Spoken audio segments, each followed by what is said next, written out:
So I'm gonna do a different type of painting today, because I've been doing mainly my own original stuff, and I think it's about time I actually did a bit of fan art for the first time in who knows how many years.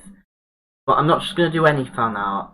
I'm gonna do a tribute to Final Fantasy VII because we have not only the remake on the way soon, which is very exciting, but I also have a good friend who loves Final Fantasy VII, and I really want to paint a picture of one of her favourite characters for her for a birthday present. So I'm going to have a crack at doing either he's called Seraph Sephiroth or Safer Sephiroth, depends. Um, and I'm going to have a silhouette of Cloud at the foreground. So first I'm going to do Cloud in black gesso. He's not going to be very detailed because he'll mainly be obscured in darkness, and then we'll start getting cracking on with the all the fun colours. A few moments later.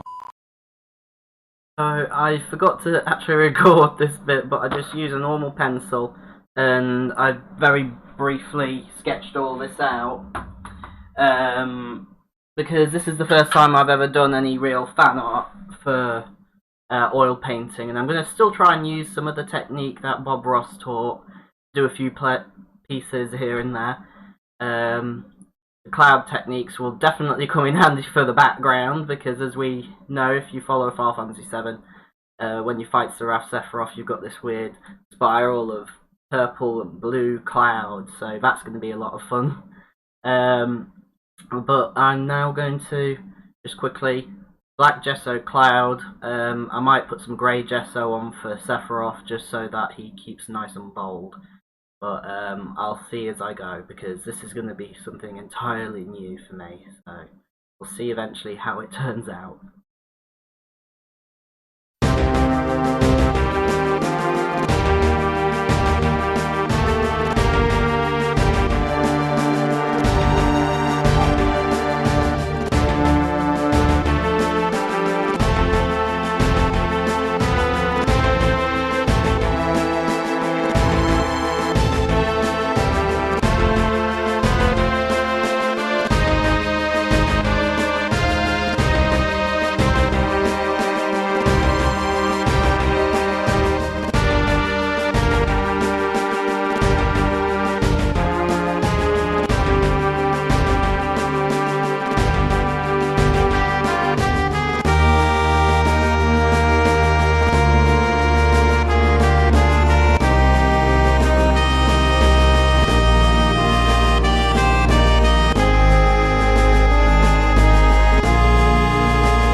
gonna take a little while to dry, I think, because I had to put a few layers on just to get Sephiroth to be a little bit lighter in places, and then I had to put some dark on him for shading. So once it's dry, I'll start colouring it, and before I continue, for those who aren't familiar, this is Safer Sephiroth, or Seraph Sephiroth, depending on what country you come from, I think. I'm going to be basing all my colours on this image. I've made a few changes to the design, like I've made his arm wings smaller and a little bit more in keeping with the rest of his wings, and his cloudy body area is a little bit smaller because I'm going to actually try and blend those clouds you see in the background in with his body bit, so it's as if the clouds are coming from him. And I'm going to try and stick to the colours though for the background, and I'm going to try and stick to the colours as well for him, including the giant wing, but I just wanted to make it a little bit smaller so it'd fit on the page. So yeah, after it's dried, colouring will commence. I'm still feeling a little bit rough, but I've been itching to do this painting since I played the Final Fantasy Remake demo, and I just hope my friend will love this picture when it's finished. Anyway, time to let it dry, and I'll be back in a bit. A few moments later. Well, the gesso's dry now, so I'm gonna probably put some liquid white in some spots and then some liquid clear in other spots, because this is the first time I've done anything like this, and all the Bob Ross videos I've watched, usually when he puts black gesso on like this, he puts liquid clear on it, but most of the background is going to be clouds, so I might just go with the liquid white for the background and then put some liquid clear on cloud and maybe a bit on Sephiroth. We'll see as I go, but it's going to be probably a mixture of both, just for those who are curious, and then obviously we're going to just start putting colour on it. So enough chit chat, let's get painting.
Well, I've done all I can for the time being.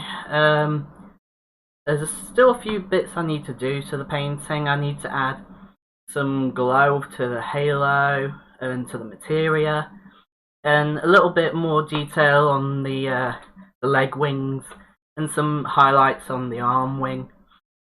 Even a little bit of patching up on the old Buster sword here, because I mistakenly covered a piece of it over because this is supposed to be his thumb at the back. So now his thumb is over the top like this, but I will be putting that little bit back so it will be behind there as it should be. Might protrude the knuckles out a little bit more, a little bit of tidying here. But the canvas is still too wet. If I do any more to it right now, I risk smudging. So I'm going to leave it as it is for now. It'll take a couple of days to dry.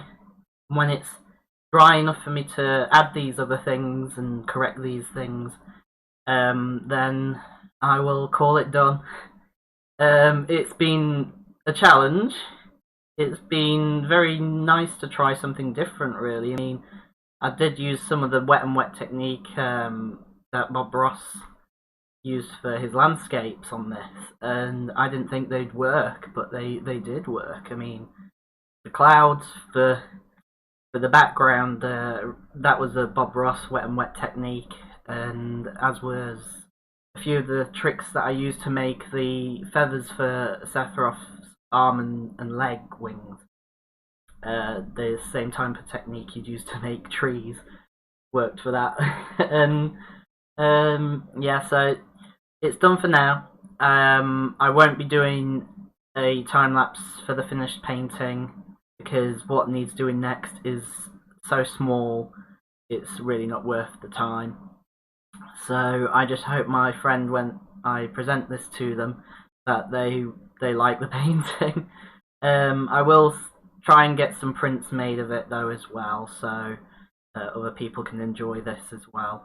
And I'll post a picture of the final painting when it's finished up on the DeviantArt gallery. So for now, that's all. And if you want to see more time lapses like this, please subscribe. And I will see you next time. Ta-ra!